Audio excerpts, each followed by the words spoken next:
welcome. Today we will explore empathy and compassion, two qualities that are central to human connection, emotional intelligence, and social harmony. You have probably heard these words before, but have you ever paused to really reflect on what they mean and how they impact our lives, relationships, and even society as a whole?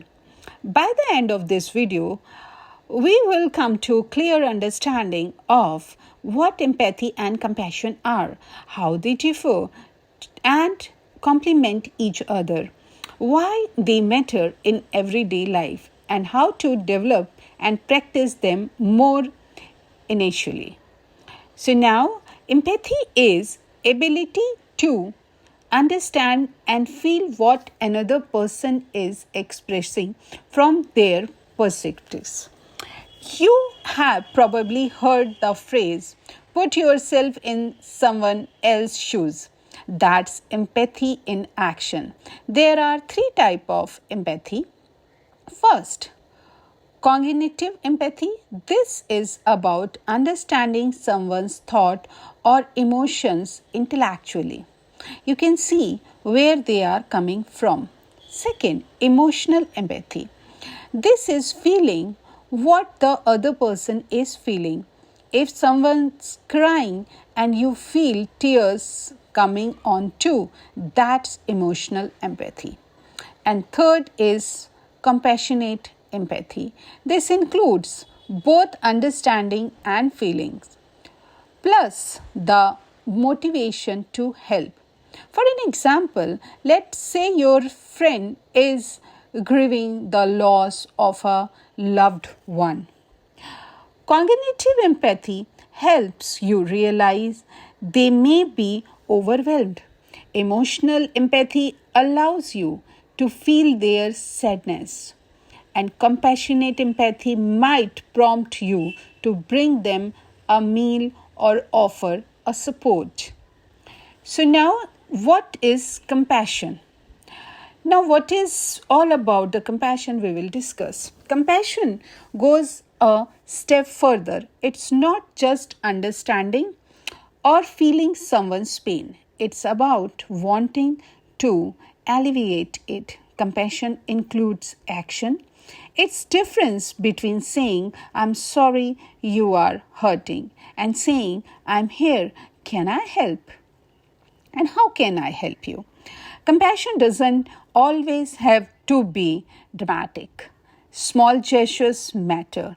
Holding space for someone, listening without interrupting, offering kindness instead of criticism. Real life example we can take for this: a nurse caring gently for a sick patient, a teacher noticing a student is withdrawn and checking in, a friend silently sitting next to you on a hard day. Compassion can be silent or loud. It can be a kind word, a helpful action, or even just saying present. How empathy and compassion work together. So, how do empathy and compassion relate? Empathy is the first step. You feel connected to someone else's experience. Compassion is the next step. You respond with care. Think of empathy as the emotional fuel and compassion as an engine that drives helpful action. But here's a key point: empathy doesn't always lead to compassion. Sometimes we feel overwhelmed and shut down instead, or we become numb, especially in professional where we are consistently exposed to others' suffering, like healthcare, social work, or education. That's why it's important to build emotional resilience so that we can feel empathy without becoming paralyzed by it. So now we'll discuss about why are empathy and compassion important. First, they build stronger relationship. When people feel understood and cared for, trust grows. Second, they reduce conflict. Empathy help us see others' point of view. Compassion help us respond kindly even when we disagree. Third, they are good for mental and physical health, not just for the receiver, but also for giver.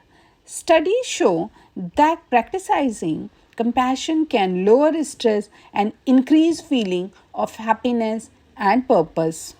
In workplace, empathy improves collaboration in communities. Compassion builds solidarity in families.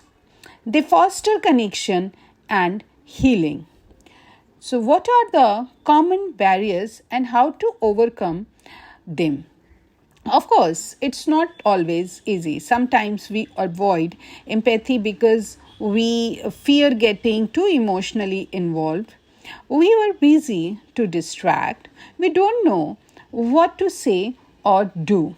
Compassion fatigue is also real, especially for caregivers, teachers, or helpers. That's why self care is essential.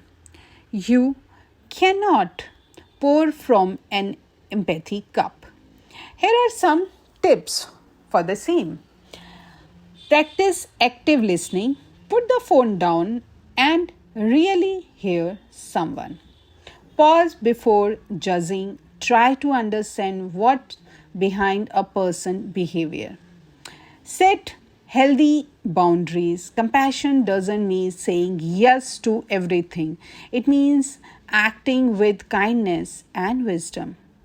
Take breaks and care for yourself. Your empathy will be more sustainable. How to develop empathy and compassion? These qualities are not fixed traits. They can be developed and strengthened with practice. There are few ideas. Read stories or watch films that take you into other people's life and culture. Journal about others' experience. Reflect what might this person be feeling. Practice mindfulness to stay present. Volunteer or engage in acts of service. Apologize and forgive. These are deeply compassionate acts. Even just showing down in a conversation and asking, "How are you really?" can deepen empathy. So, if we wrap up all the things, that empathy is feeling with someone, compassion is doing something about it. Together, they help us build a more connected, kind, and human world.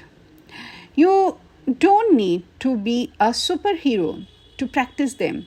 Just start small, listen a little more deeply, respond a little more gently, and never know what someone is going through. And your empathy could be thing that helps them through. So thank you for watching, and let's choose empathy. Let's lead with compassion. Don't forget to like and subscribe for more videos like this. Thank you.